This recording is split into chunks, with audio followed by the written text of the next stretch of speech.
Chapitre entre 23 et 24 Réponse de Job à Éliphaz. Les paroles conciliantes prononcées par Éliphaz à la fin de son dernier discours influent sur la réponse de Job. Elle sera moins violente que les précédents discours, mais le fond des idées n'a pas changé. Les voix de Dieu sont incompréhensibles et ne se laissent pas réduire à une formule simple et claire, comme les amis le prétendent. Tel était déjà le thème du chapitre 21. Les principes du gouvernement divin sont malaisés à discerner dans la vie de Job, chapitre 23, et dans celle des hommes en général, chapitre 24. Verset 2. Versets 2 à 13 Job ne demande pas autre chose que d'être admis à plaider sa cause devant Dieu. Aujourd'hui encore. Ces débats ont donc duré plusieurs jours. Mon discours vous paraîtra une révolte contre Dieu.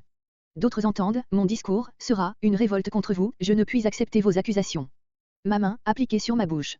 Une légère modification, jado au lieu de jadi, permettrait de ne rien sous-entendre entre le premier et le deuxième membre du verset et de lire, la main de Dieu pèse sur mon soupir, Dieu étouffe mes plaintes.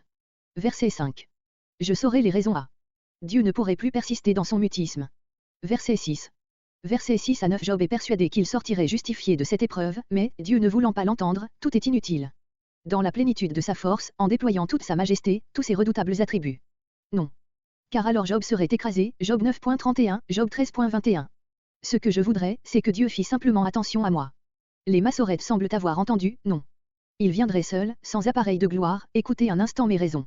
Verset 8. Versets 8 et 9 Dieu se dérobe. Verset 10.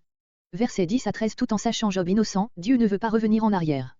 Comme de l'or, au sortir du creuset. Verset 14. Versets 14 à 17. Ce qui fait trembler Job, ce n'est pas tant son malheur que la fatalité qui semble y présider. Car. On pourrait aussi traduire, oui, il accomplira. Il a bien des projets semblables. Je ne suis pas le seul à souffrir de cette fatalité. Verset 17. L'obscurité et les ténèbres sont les malheurs qui le frappent. Ce n'est pas là ce qui le décourage le plus, mais bien ce mystère dont Dieu s'enveloppe.